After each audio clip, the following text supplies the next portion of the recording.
नहीं दे सकते तो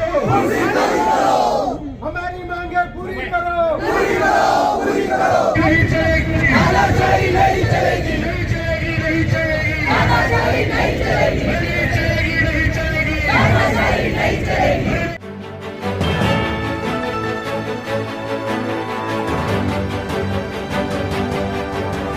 आप देख रहे हैं प्रवासी संदेश। पिछले दिनों भाजपा के पूर्व नगर सेवक और होटल कारोबारी अरविंद शेट्टी का एक वीडियो वायरल हुआ था, जिसमें वह अर्धनग्न अवस्था में शिवसेना के विधायक प्रताप सरनाईक के खिलाफ कुछ बोलते हुए नजर आए थे। इसी पर देखिए प्रवासी संदेश के लिए अभिज्ञान उपाध्याय की रिपोर्ट।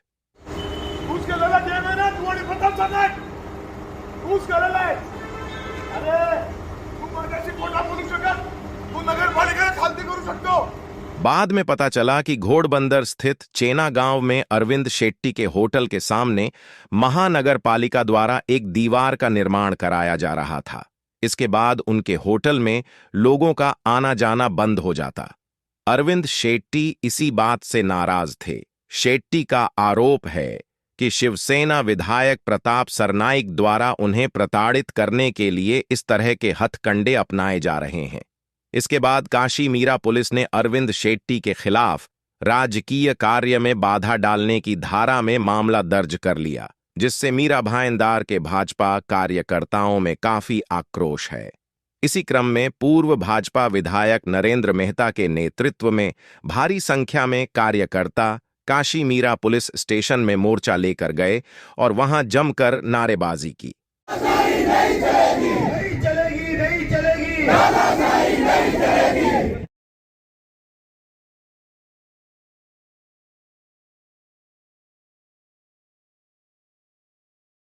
नहीं चलेगी, नहीं चलेगी, नहीं चलेगी, तानाशाही नहीं चलेगी। मोर्चे में शामिल कार्यकर्ता वरिष्ठ अधिकारियों से न्याय की मांग कर रहे थे। इस दौरान पुलिस स्टेशन में जमे कार्यकर्ता वहां शांतिपूर्वक हनुमान चालीसा का पाठ कर रहे थे।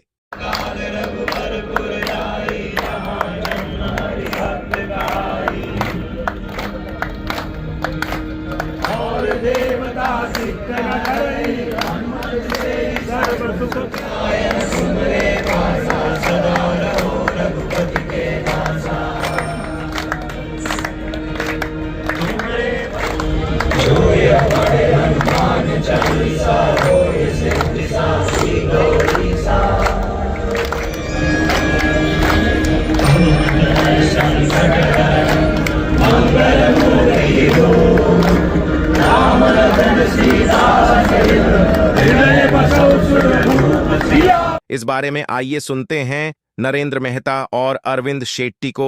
उन्होंने प्रवासी संदेश को क्या कुछ बताया। परसों की बात है, शाम की। अरविंद शेट्टी जो हमारे मीरा भाईंदर महानगर पालिका के एक्स कॉर्पोरेटर है, उनकी प्राइवेट प्रॉपर्टी होटल है, उसके सामने लोकल ठेकेदार पॉलिटिकल प्रेशर के अंदर उनका रास्ता बन रहा है, दीवार है ना, वो टेंडर में है ना किसी क्लॉज में। ठेकेदार अपनी मर्जी से ही कर रहा था किसी के कहने पे।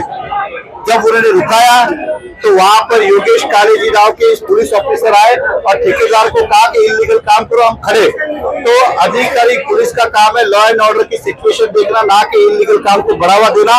इसलिए योगेश काले जी के ऊपर एफआईआर हुई। वो ठेकेदार ने कुछ टेंडर में नहीं होने के बाद भी एफआईआर की, इसलिए उसको भी एफआईआर दो। तीसरा, एक दिन बाद 24 घंटे के बाद एमएमआरडी का अधिकारी आते हैं और कहते हैं कि सरकारी अधिकारी के साथ धक्का मुक्की, शिवीगाड़, मारहाण या जो भी अर्थ है, 353 दाखिल किया। 353 तब दाखिल होता है जब किसी भी सरकारी अधिकारी के साथ बदतमीजी या मारहाण तब होता है, इसलिए नहीं होता कि काम रोका तो। और चौथा, ये महानगर पालिका के अधिकारी जिन्होंने जगह कभी ताबे में नहीं लिया, आज तक एक्विजिशन नहीं किया, प्राइवेट लैंड पे नहीं जा सकते। तो देश का कानून भी कहता है, महाराष्ट्र का कानून भी कहता है, महानगर पालिका कानून भी कहता है, या तो सम्मति होनी चाहिए या एक्विजिशन हो, जो दोनों ही चीज नहीं होते उन्होंने काम किया। पांचवा, जिस आयोग ने इन्वेस्टिगेशन ऑफिसर ने जैसे लगता है कि उसका जवाई आया है, उनको बिठाया, चाय पिलाया और किसी तरह के पेपर नहीं मांगा, किसी तरह की जानकारी नहीं ली, सीधा एफआईआर कर दिया। इसलिए पांचों के ऊपर एफआईआर हो उसके बाद पुलिस दोनों एफआईआर पे इन्वेस्टिगेशन करे, हमारी भी और उनकी भी, और उसके बाद योग्य निर्णय ले, ये हमारी डिमांड है। देखिए ऐसा है, पुलिस अधिकारी हो, महापालिका अधिकारी, एमएमआरडी अधिकारी हो, सरकार होते हुए भी कई सारे अधिकारियों को समय समय पे अलग विषय पे सस्पेंड भी किया गया, ट्रैप भी किया गया, निलंबित भी किया गया। जो गलत करेगा सरकार किसकी भी उसको भुगतना पड़ेगा। ये स्थानिक लेवल पे गलत हुआ है, कोई सरकार ने नहीं कहा है, ये स्थानिक लेवल के पॉलिटिक्स प्रेशर में किया गया, ऐसा हमारा मानना है। इसलिए पुलिस उसकी भी इंक्वायरी करे कि किसके कहने पे किया ये पॉलिटिक्स के कहने पे किया है, पुलिस कमिश्नर के कहने पे हुआ है, या फिर इन सब चीजों को लेकर हमारे देश के हमारे उप मुख्यमंत्री और महाराष्ट्र के उप मुख्यमंत्री और महाराष्ट्र के गृह मंत्री के पास ये सारी चीजें हम लेके जाएंगे। लेकिन हमें स्थानिक लेवल पे लड़ाई लड़ना आता है और इसलिए हम स्थानिक लेवल की लड़ाई पहले लड़ रहे हैं। मैं इतना ही बोलूंगा, ये लड़ाई एक अरविंद शेट्टी की नहीं है, ये लड़ाई पूरी हमारी बीजेपी के कार्यकर्ताओं का इज्जत का सवाल हो चुका है। ये लड़ाई हमारी पूरी कार्यकर्ताओं की है।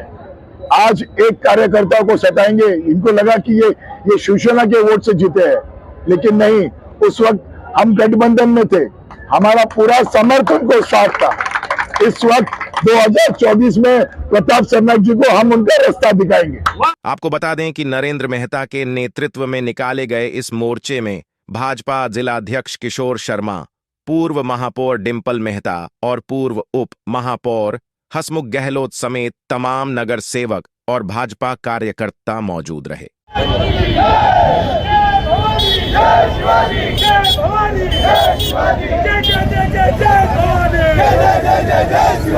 अंत में पता चला कि डीसीपी गायकवाड़ के साथ हुई लंबी वार्ता के बाद आखिरकार पुलिस ने संबंधित ठेकेदार और जिम्मेदार अधिकारी के खिलाफ एफआईआर दर्ज करने का आश्वासन दिया।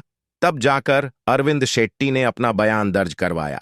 अब देखना है इस मामले में आगे क्या होता है। फिलहाल शहर के दो बड़े नेताओं प्रताप सरनाईक और नरेंद्र मेहता के बीच शेट्टी के मामले को लेकर तलवारें खींच गई हैं। हमारे नेता श्री नरेंद्र मेहता जी के नेतृत्व हम जो यहाँ पे न्याय लेने के लिए आए हैं, हम जो अन्याय के विरुद्ध हम यहाँ पे जो लड़ रहे हैं, उसी दिशा को आगे बढ़ते हुए पुलिस प्रशासन से बात करते हुए हमारे नेता जब उनके साथ डिस्कशन कर रहे थे और अपनी बात रखी और अपनी सच्चाई रखी कि किस तरह से एक बेगुनाह की तरह होते एक गुनाहगार बनाया गया और किस तरह से जबरदस्ती सामने वाले कॉन्ट्रैक्टर ने एक न्यायपक्ष इंसान को अन्याय के तौर पे धकेला गया।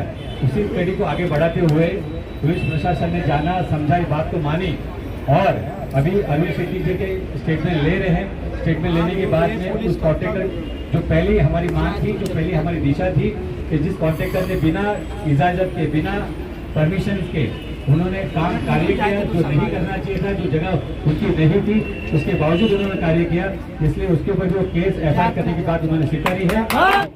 उसके पहले जो नियम होते हैं कि जिस तरीके से फिरियादी जो अपना स्टेटमेंट दे रहा है वो देना चाहिए, उसी तौर पे अरविंद शेट्टी जी का भी यहाँ पे स्टेटमेंट लिया जाएगा।